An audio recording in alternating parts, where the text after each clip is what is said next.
Dawn on June 6, 1944, arrived without drama along the Atlantic Wall. The coastline of Normandy emerged slowly from darkness beneath a low, unsettled sky. German coastal units filed their first reports of the day with practiced restraint. Distant lights on the water, irregular sounds offshore, minor disturbances that belonged to the sea as much as to war.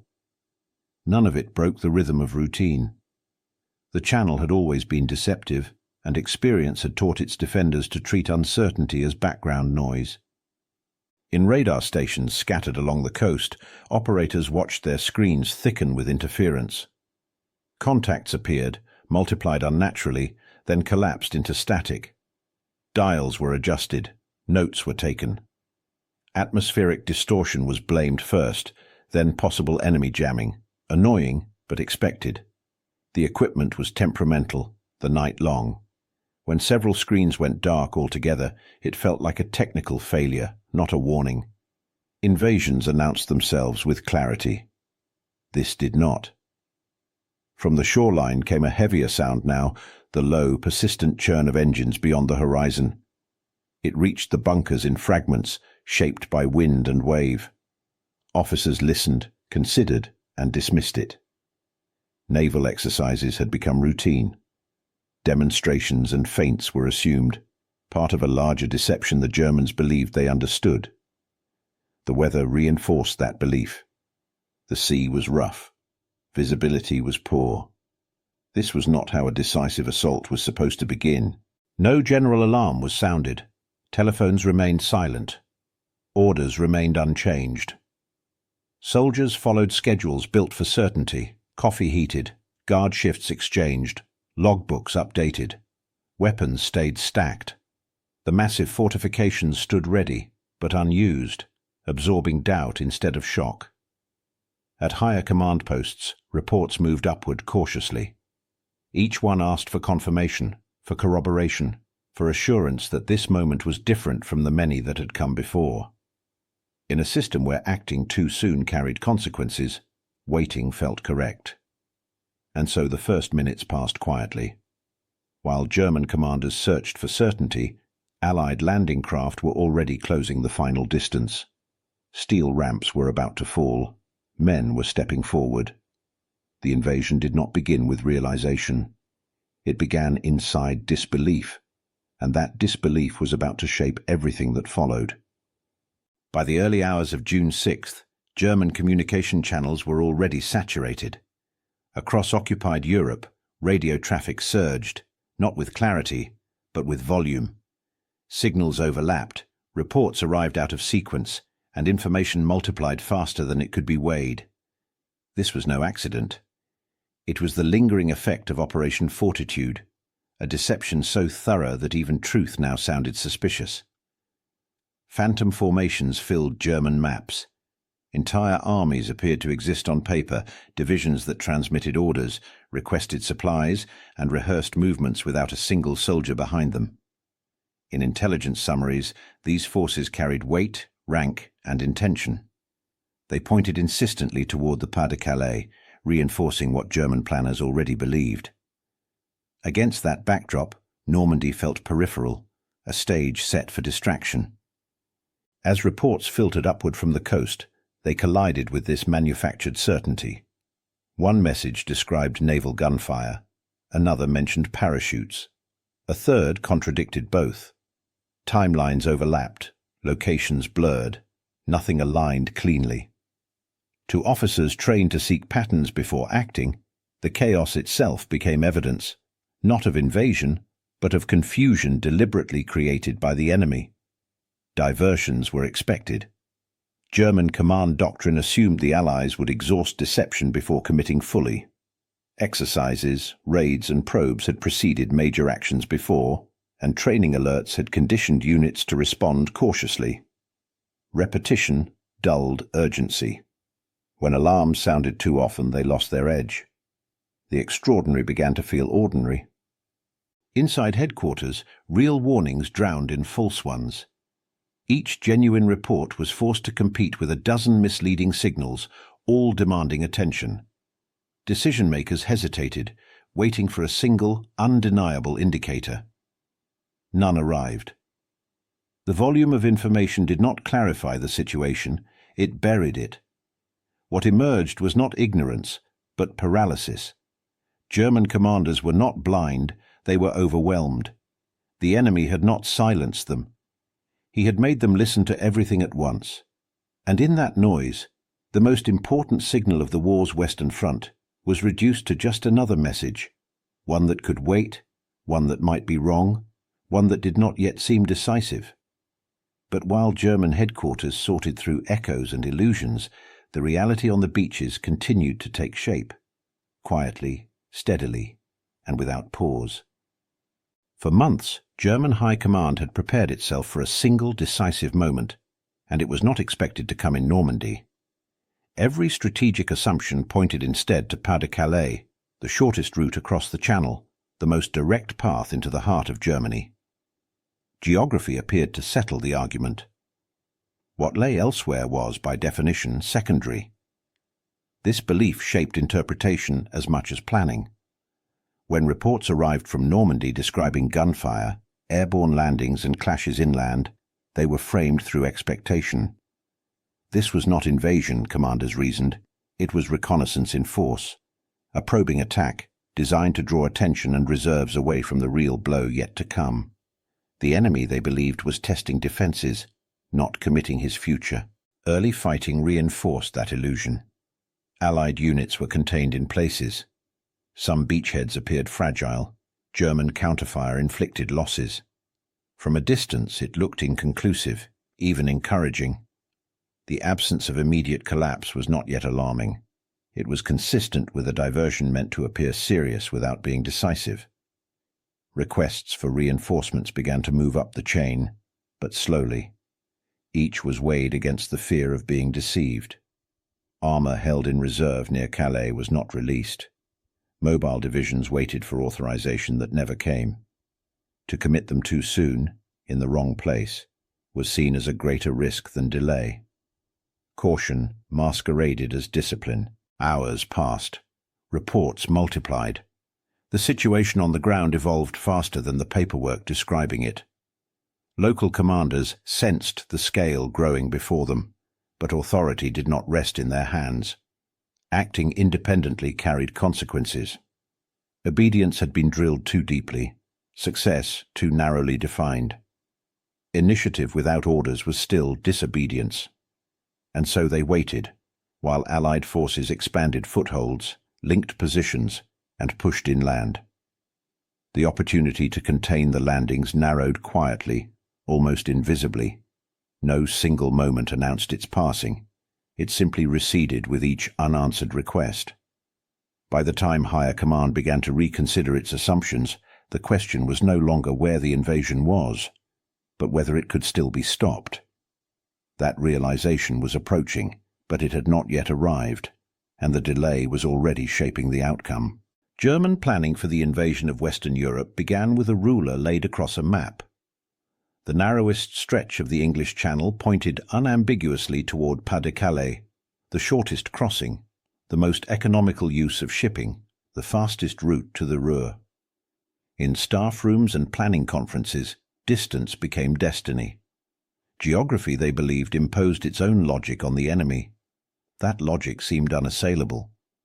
Any large amphibious force would seek speed, efficiency, and proximity to decisive objectives. Calais offered all three. Ports lay close. Air cover could be sustained. Supply lines would be shorter, stronger, and easier to defend. By comparison, Normandy appeared clumsy.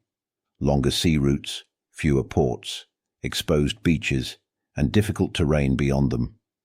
To German planners, it looked like a place chosen only by an enemy willing to accept unnecessary risk.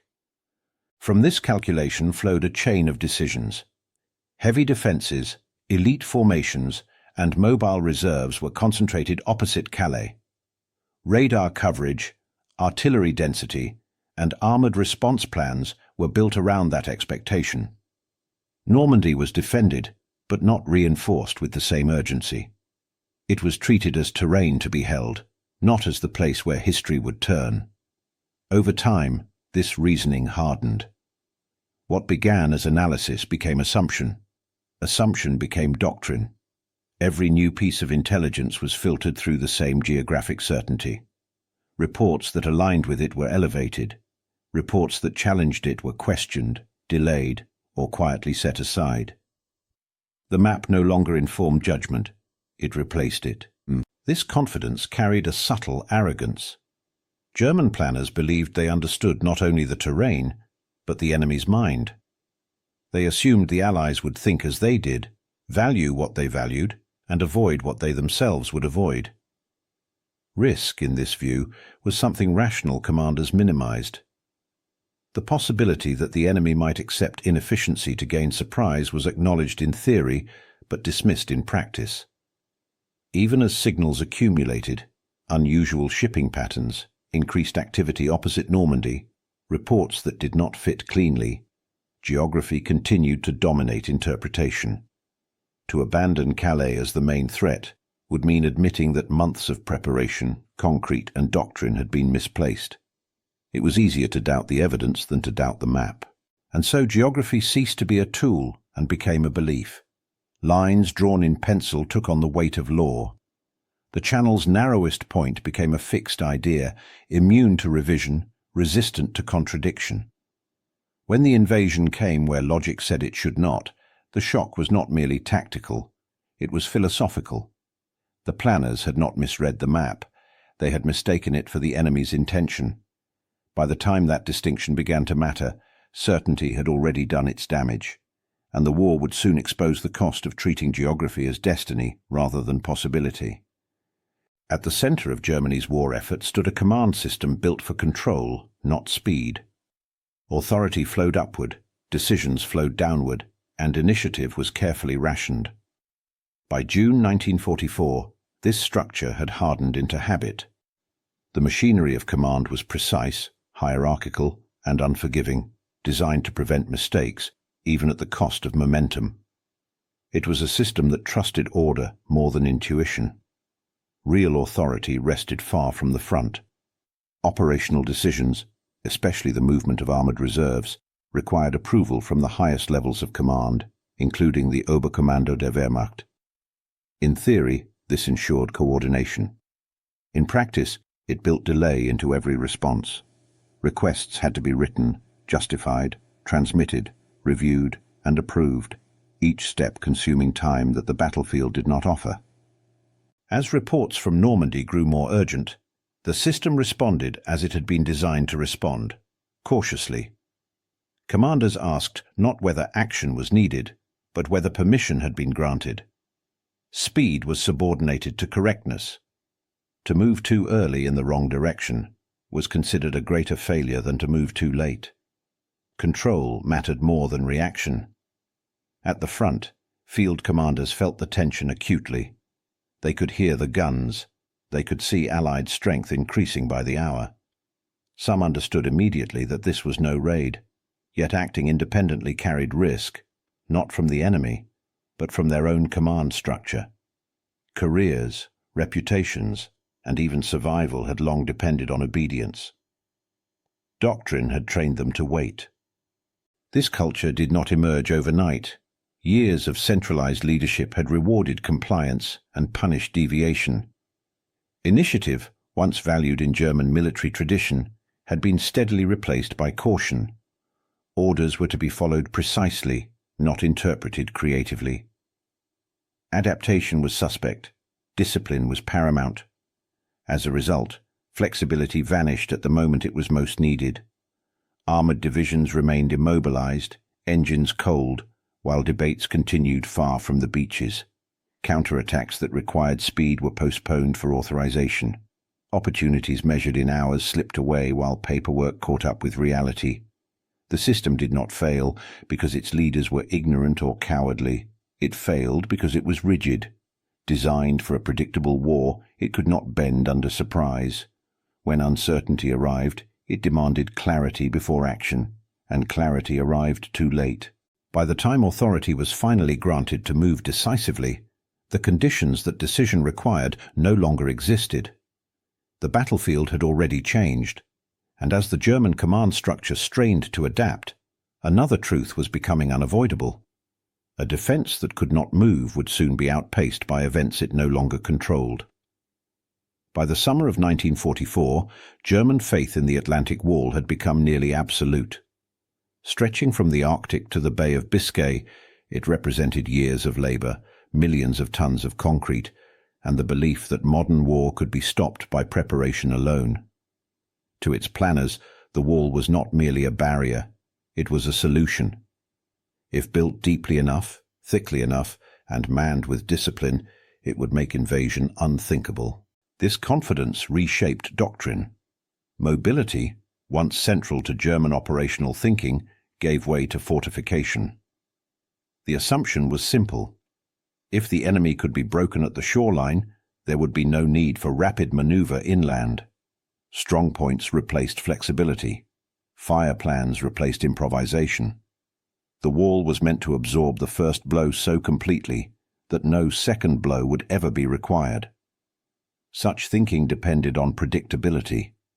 Static defense assumes a known enemy, approaching at a known place, at a known time, with a known method. Training reflected this certainty. Units rehearsed holding fixed positions under bombardment, surviving artillery fire, and repelling frontal assault. They trained less for fluid battle, less for collapse or breakthrough, less for the chaos that followed surprise. The wall promised stability, and stability bred expectation. German leadership trusted what could be measured. Concrete thickness could be calculated, gun ranges plotted, obstacles positioned with engineering precision. Communication, by contrast, was intangible, subject to delay, interference, and human judgment. When forced to choose, they trusted the material over the uncertain. The wall required fewer decisions once built.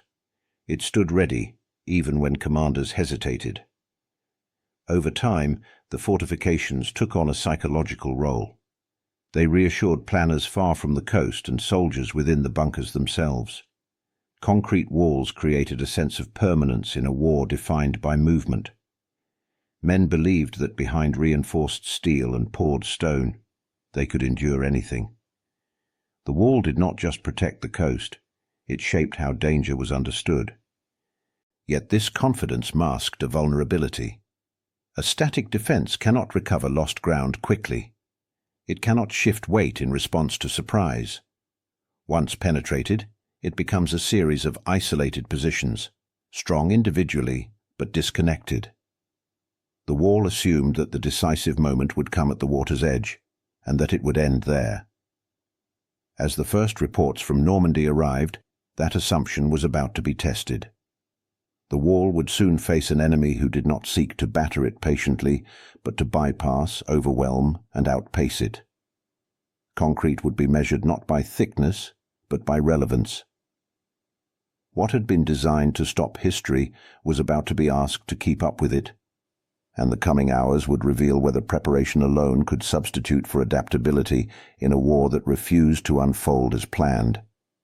As the morning advanced, reports from Normandy began to change in tone. What had started as cautious observations hardened into urgency. Coastal batteries described sustained naval gunfire.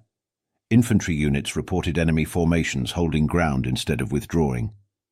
Messages arrived closer together, written more plainly, stripped of speculation. Something was happening, and it was growing. Yet the details remained fragmented. Naval bombardment was described as intense but localized, concentrated against specific sectors rather than spread along the coast. This did not resemble the overwhelming fire expected of a full-scale invasion. It looked selective, almost careful. To analysts reading summaries far from the beaches, it suggested a limited operation, pressure applied to test defenses, not to break them. Airborne landings added to the confusion. Parachutes had been sighted inland during the night, scattered across wide areas. Units reported small groups of enemy troops operating independently, cutting lines and seizing crossroads. But these drops appeared disorganized, even chaotic. German commanders interpreted them as raids, sabotage missions, or misdrops, dangerous but not decisive. The idea that airborne forces were shaping a broader battlefield did not yet take hold. As the volume of communication increased, the network began to strain. Telephone lines were cut by bombardment, radio frequencies overlapped, messages arrived late, incomplete, or duplicated. Command posts worked to restore connections even as new reports flooded in. The system was built to relay information upward, but not to absorb it all at once. No single report carried enough weight to demand immediate reversal of assumptions. Each one, taken alone, could be explained. Gunfire was heavy, but perhaps temporary. Airborne troops were present, but perhaps isolated. Beach fighting continued, but perhaps contained. The absence of a single unmistakable signal allowed doubt to persist. What was missing was synthesis. No mechanism existed to assemble these fragments into a coherent picture in real time. Information traveled vertically, not laterally. One headquarters did not know what another knew. Patterns that were obvious on the ground dissolved as they moved through layers of command. The system collected data efficiently, but understanding lagged behind. This was the paradox of modern war. Never before had commanders received so much information so quickly, and never had it been so difficult to interpret. Quantity overwhelmed judgment. Signals multiplied until meaning thinned. The enemy did not need to hide his actions. He only needed to ensure they were reported separately. By late morning, the battlefield in Normandy was already transforming. Allied forces were consolidating beachheads, linking airborne units, and pushing beyond the dunes. German defenders felt the pressure directly. But at higher levels, the picture remained blurred, an accumulation of events without a conclusion. Information alone did not fail Germany that day. Understanding did. The difference between the two would prove decisive, and as headquarters continued to sort messages, repair lines, and await confirmation, the battle advanced faster than comprehension. The war was moving, even as its meaning remained unresolved. What followed would show that by the time clarity arrived, the conditions it described would already belong to the past. Across Normandy, German units engaged the enemy with restraint that bordered on disbelief. Orders emphasized caution. Fire was returned, positions were contested, but movements were measured and limited. This was not yet the battle they had been told to fight. It was, in their minds, an opening act, dangerous, costly, but temporary. They were to hold, observe, and wait. Counterattacks were discussed, planned, and postponed. Requests moved upward, seeking authorization to strike decisively before the enemy could entrench. Some were approved conditionally, others delayed, many quietly set aside. The fear was not of losing ground, but of misjudging the moment. To counterattack too soon, in the wrong place, risked exposing reserves needed for the real invasion still expected elsewhere. Armored formations, the instrument of rapid decision, remained immobilized. Engines stayed cold. Columns waited in assembly areas, constrained by orders that required clearance from above and timing that no longer matched events. The doctrine that prized coordination over speed now demanded patience from forces designed for momentum. The battlefield was changing faster than permissions could be granted. At the tactical level, officers felt the strain. They could see Allied strength accumulating, infantry digging in, artillery coming ashore, command posts forming with alarming speed. Yet acting independently carried consequences. Years of command culture had taught them that initiative without approval was a liability. Acting prematurely was not courage, it was disobedience. And disobedience, even in crisis, remained unacceptable. Meanwhile, Allied forces consolidated under fire. Beachheads widened, units linked across sectors. What began as exposed positions became defensible lines, then operational footholds. Each hour without a decisive German response allowed engineers to clear obstacles, radios to coordinate units, and supplies to move inland. Consolidation did not require victory, only time. Local initiative existed, but it was muted. Where German officers attempted limited counterblows, they lacked support and synchronization. Without armor, without air cover, without reinforcement, such efforts bled away. The system suppressed the very adaptability that might have compensated for surprise. Doctrine held fast, even as reality diverged. Momentum did not shift with a dramatic breakthrough. It moved quietly, incrementally, measured in hours rather than kilometers. The Allies gained not because they advanced rapidly, but because they were not pushed back. Each delay became cumulative. Each cancelled order widened the gap between intention and outcome. By the time German commanders began to sense that this was not a preliminary fight, the balance had already begun to tilt.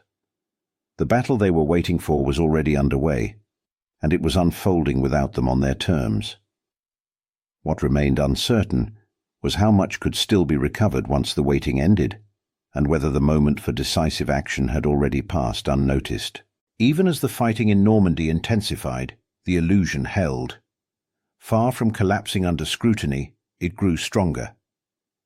Operation Fortitude continued to do what it had been designed to do, not distract attention, but anchor belief. The Germans were not merely misled. They were reassured. Everything still appeared to be unfolding according to expectation. Across the Channel, radio traffic told a convincing story. Entire formations spoke into the air, issuing orders, requesting supplies, rehearsing movements. The signals were disciplined, consistent, and persistent. To German intelligence officers trained to weigh such traffic carefully, it sounded authentic. The phantom armies near the Pas-de-Calais behaved exactly as real ones should. Silence, in contrast, would have raised suspicion. Noise confirmed belief. This flow of information did more than deceive. It validated. Intelligence reports arriving at headquarters did not challenge assumptions. They reinforced them. Normandy, therefore, could still be interpreted as a feint. A costly one, perhaps, but a necessary sacrifice designed to draw attention away from the true landing yet to come. The enemy, German planners believed, was willing to bleed in Normandy to secure victory elsewhere. As a result, reserves remained frozen in place. Armoured divisions positioned near Calais did not move. Their presence was a promise held in reserve, a force waiting for certainty that never arrived. To release them prematurely would mean surrendering the advantage that Fortitude insisted was still intact. Waiting felt prudent. Acting felt reckless. Time, meanwhile, favoured the attackers. Every hour that passed allowed Allied forces to deepen their hold, expanding beachheads, unloading armour, building infrastructure under fire. Deception did not stop bullets, but it slowed decisions. And in modern war, delay can be as destructive as defeat. The brilliance of Fortitude lay in its subtlety. It did not demand that German commanders ignore reality. It invited them to reinterpret it. Evidence from Normandy was not denied. It was reframed. Losses were explained. Escalation was rationalized. The possibility that Normandy was the main effort remained theoretically open, but practically postponed. This was deception as a weapon of time. The Allies did not need German commanders to be wrong forever, only long enough. Fortitude bought hours, then days. Each delay compounded the imbalance. What began as hesitation hardened into commitment to a false picture. By the time doubt finally surfaced in German headquarters, it encountered a new problem. The conditions required to respond decisively no longer existed. Reserves that might once have changed the battle would now arrive piecemeal, exposed to air attack, too late to restore initiative. Deception had done its work, not by hiding the invasion, but by ensuring it was never fully believed until belief no longer mattered. And as the illusion finally began to fracture, German command would face a more dangerous realization. The battle they had been waiting for was already being lost, and the time they had surrendered could never be reclaimed. By the afternoon of June 6, the expected collapse had not come. Along the beaches of Normandy, Allied footholds remained intact, scarred, contested, but unbroken. Strongpoints still fired, counterfire still landed, yet the line held. What was meant to be temporary resistance was hardening into presence. The shoreline, once imagined as a killing zone, was becoming a foundation. Inland, Allied movement continued with methodical persistence. Units pushed beyond dunes and hedgerows, linking beach exits, securing crossroads, and establishing command posts under fire. Progress was uneven, costly, and slow, but it was continuous.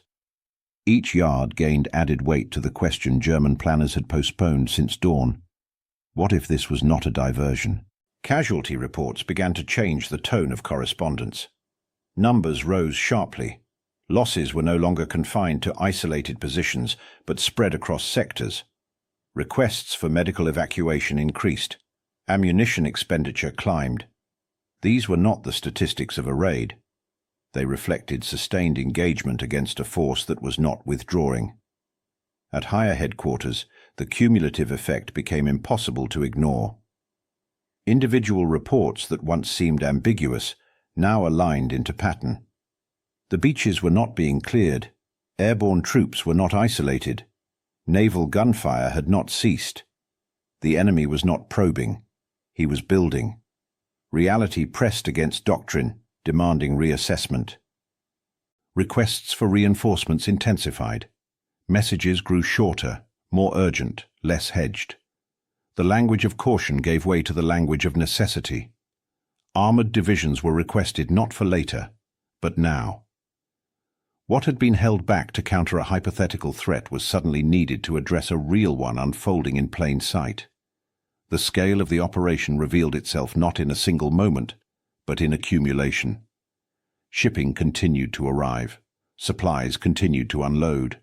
Artillery multiplied. The tempo did not slacken as a feint should. It accelerated. The invasion was not exhausting itself. It was organizing. Recognition finally arrived, heavy and unmistakable. Normandy was not secondary terrain. It was the main effort. The war in the West had reopened decisively, and it had done so hours earlier than German command was willing to admit. But recognition came with a cost. The conditions under which decisive counteraction might have succeeded were already gone. The enemy had gained time, space, and momentum, three advantages that do not yield easily once surrendered. The invasion had not been hidden, it had been misread. And now that it stood fully revealed, the question was no longer whether it could be understood, but whether it could still be undone. The orders finally came, but they arrived into a battlefield that had already moved on. Authority to release the armored reserves was granted with urgency that contrasted sharply with the hours of restraint that preceded it. What had once required deliberation was now issued as necessity. The command system shifted, but it shifted late, reacting to a reality that no longer waited. German armored units began to redeploy toward Normandy under mounting pressure. Columns assembled hurriedly, engines starting after long hours of immobility. Routes were selected based on outdated assumptions, timetables drafted against conditions that had already changed. Movement itself became a race, not against the enemy's ground forces, but against the sky. Allied air power asserted itself immediately. Fighter bombers patrolled roads relentlessly, striking convoys as they emerged from cover. What had been lines of advance became lines of vulnerability. Vehicles were destroyed not in battle, but in transit. The simple act of movement, once the strength of armored warfare, now carried lethal risk. Roads turned into killing zones. Craters blocked passage. Burning wrecks forced detours into narrow lanes. Columns bunched together, slowing progress further and drawing more attention from above. Communication faltered as units scattered for cover, cohesion dissolving under attack. What should have been coordinated thrusts arrived instead as fragments. Under this pressure, coordination collapsed. Orders conflicted or arrived too late to be useful. Units lost contact with headquarters. Timing slipped irreversibly. Some formations reached assembly areas only to find them already under fire or rendered unusable. The attempt to restore initiative encountered a battlefield that punished every delay. The German response now lagged behind events by hours that might as well have been days. Decisions made at headquarters were overtaken by developments on the ground before they could be executed. The system that once valued control above all else found itself unable to impose order on a situation defined by speed and disruption. What might have been decisive earlier now became merely reactive. Armor that could have struck vulnerable beachheads now faced entrenched positions supported by artillery and air. The opportunity had not vanished suddenly. It had eroded incrementally, minute by minute, while permission was sought and certainty debated. By the time reserves reached the edges of the battle, the conditions that justified their release had already disappeared. The window for decisive counteraction, never formally acknowledged, closed without announcement. What remained was effort without leverage, movement without momentum. And as German commanders absorbed this reality, another truth followed close behind. The delay had not merely cost ground, it had surrendered the initiative itself. The war in the West had crossed a threshold, and the moment to stop it had passed quietly, somewhere between the order given and the road that could no longer be crossed. By the morning of June 7th, the language inside German headquarters had changed. The careful phrasing of the previous day, conditional, speculative, restrained, gave way to something heavier. Commanders now spoke of rupture. Not a setback, not a complication, but a break in continuity. The assumptions that had governed the defense of Western Europe no longer aligned with events on the ground. What was unfolding in Normandy could no longer be contained within existing plans. Normandy was no longer discussed as a diversion. That word disappeared quietly from reports and briefings, replaced by a harder truth. The enemy was not testing defenses or shaping the battlefield for a later strike. He was already shaping the future. The scale of Allied commitment, men, material, tempo, left little room for reinterpretation. The question was no longer where the invasion would come, but how far it would go. With that recognition came a second realization. The Western Front had reopened, and it would not close again. For years, Germany had fought largely on chosen terms in the West, through air defense, coastal fortification, and delayed engagement. That era ended overnight. A continuous front now stretched inland from the Channel, demanding resources that could not easily be spared from an already strained war effort. The concept of defensive depth, long relied upon as a buffer against disaster, revealed its weakness. Fortifications had been bypassed, isolated, or rendered irrelevant. Reserves committed too late arrived into chaos rather than opportunity. Depth without mobility proved hollow. Space existed on maps, but it no longer translated into control. The enemy moved through it faster than orders could follow. More damaging still was the loss of time. Decisions were now reactive, not directive. German commanders found themselves responding to Allied actions already completed rather than shaping events ahead of them. Each delay compounded the imbalance. Time, once managed through planning and preparation, now belonged to the attacker. This loss of temporal control carried strategic consequences. Air superiority ensured that movement invited destruction. Sea control guaranteed uninterrupted reinforcement.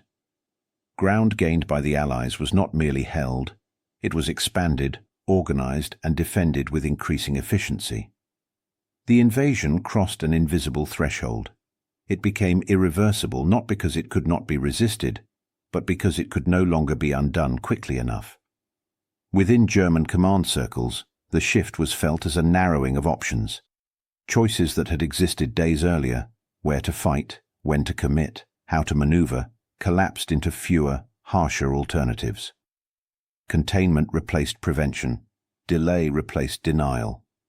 The initiative, once surrendered in increments, now passed decisively westward. This was not a moment marked by a single order or announcement. It unfolded across hours of reassessment, revised maps, and sober acknowledgements. The war had changed while many were still waiting for confirmation that it had begun.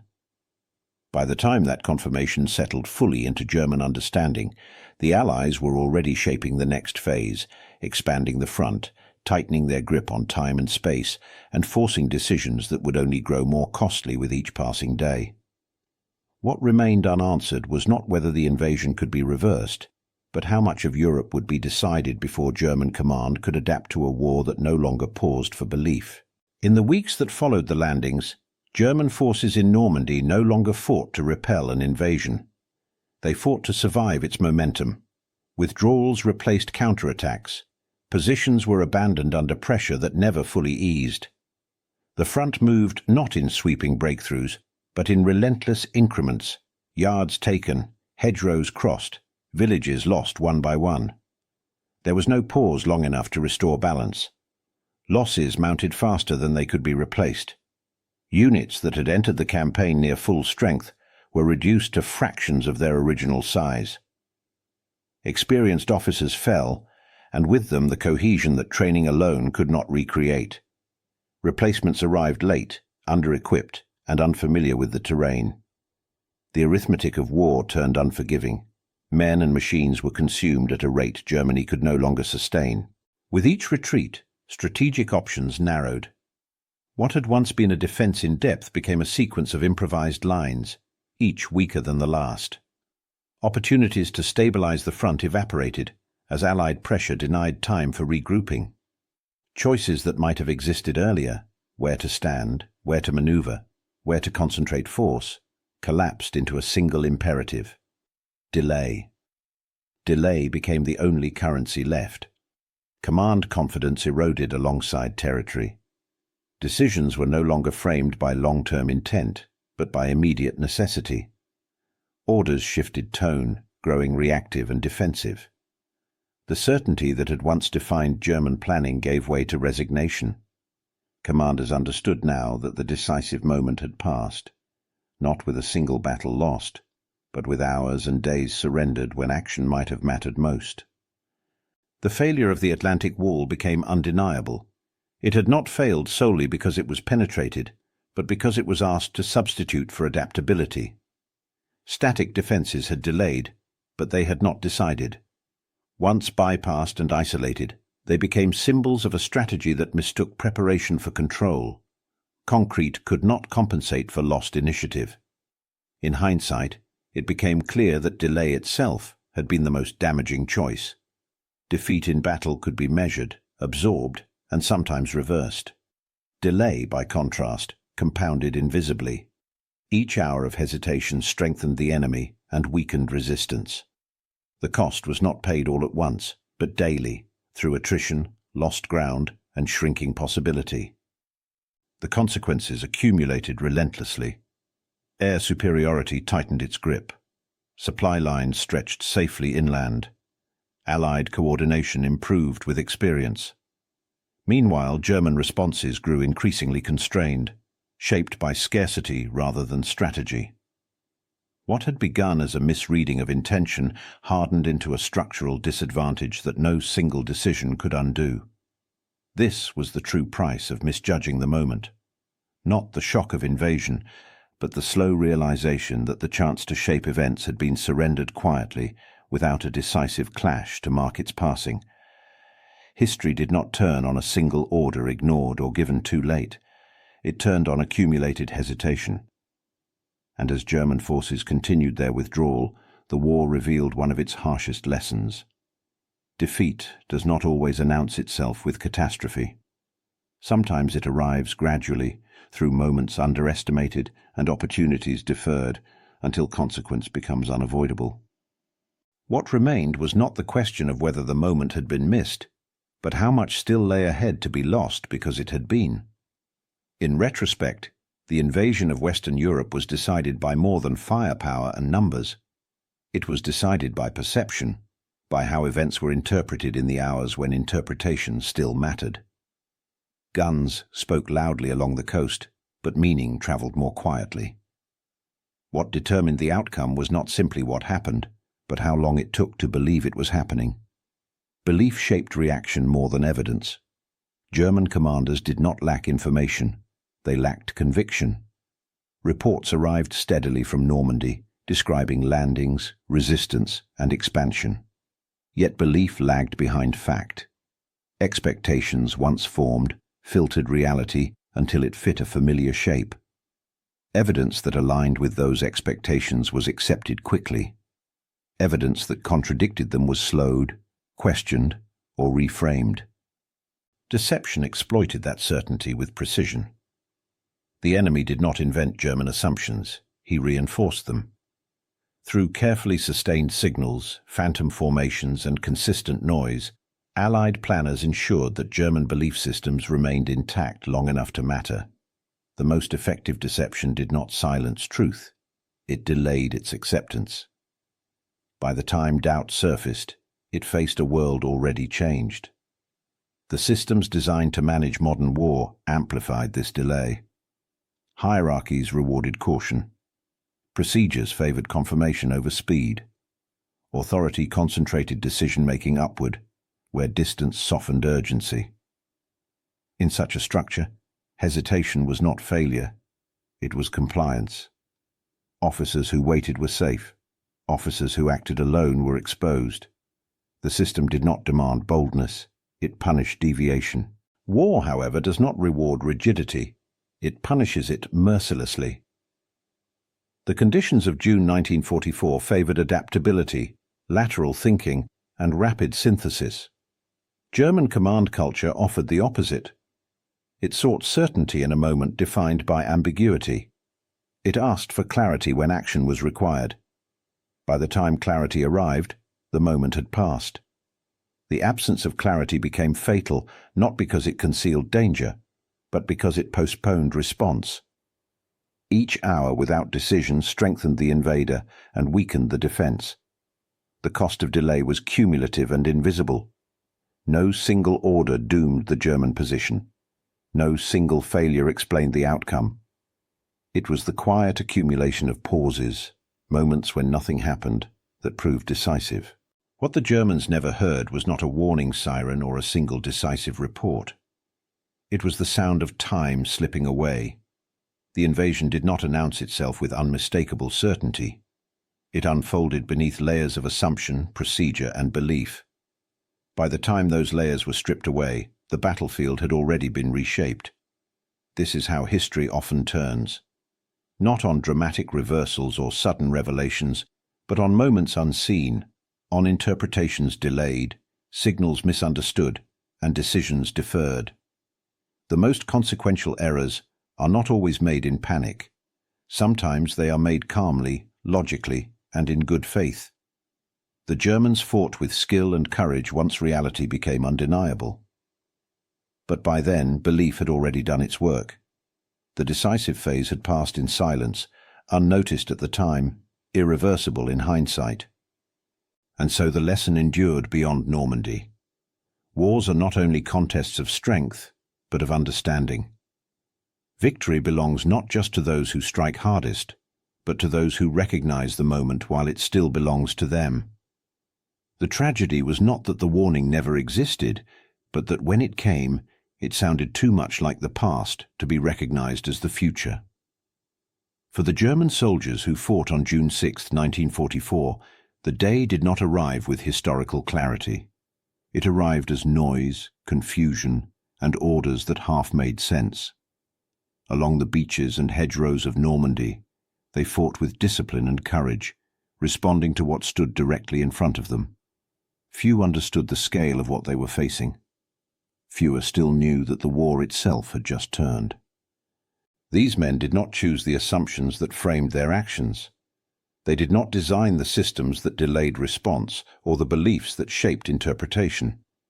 They held positions, returned fire, treated wounded comrades, and obeyed the instructions given to them. Their experience of D-Day was immediate and personal, a fight for survival, not a chapter in history. Above them, commanders waited for certainty that never came. They waited for confirmation, for alignment between reports, for reassurance that action would be justified. In that waiting, the invasion unfolded. It expanded not because resistance collapsed, but because response hesitated. The machinery of command searched for clarity, while the battlefield moved on without it. The invasion did not feel decisive in its first hours. It felt provisional, unresolved, and incomplete. That ambiguity mattered. It allowed disbelief to persist. German forces experienced the landings as a series of engagements, not as a single defining event. D-Day was lived moment by moment, not recognized as a turning point until long after the moment had passed. Understanding arrived only after consequence. It came through retreat, attrition, and the narrowing of options. It came when reserves failed to restore balance, when air superiority made movement impossible, when the front could no longer be stabilized. Only then did June 6th reveal itself as something irreversible. By that time, the direction of the war had already changed, not with a declaration or a sudden collapse, but quietly. The initiative shifted westward without announcement. The future of Europe began to tilt long before it was fully understood. History did not pause to be acknowledged. This is what makes D-Day unique from the German perspective. It was not ignored. It was misread. It was not unseen. It was misunderstood. The invasion was not hidden from them. It unfolded inside a framework that could not accept it in time. The tragedy lies not in incompetence or cowardice, but in the limits of perception. War punished not only error, but delay. It punished certainty when flexibility was required. It punished belief when adaptation was needed most. The most decisive failure was not the loss of a battle, but the loss of the moment in which that battle could still be shaped. German soldiers would continue to fight, and many would fight well. But they would do so in a war that no longer offered them initiative, time, or choice. The silence in which that change occurred is what gives it weight. They experienced the invasion before they understood it. They lived through history before they recognized its name, and by the time understanding arrived, the consequence had already taken hold. They experienced D-Day without knowing it had begun.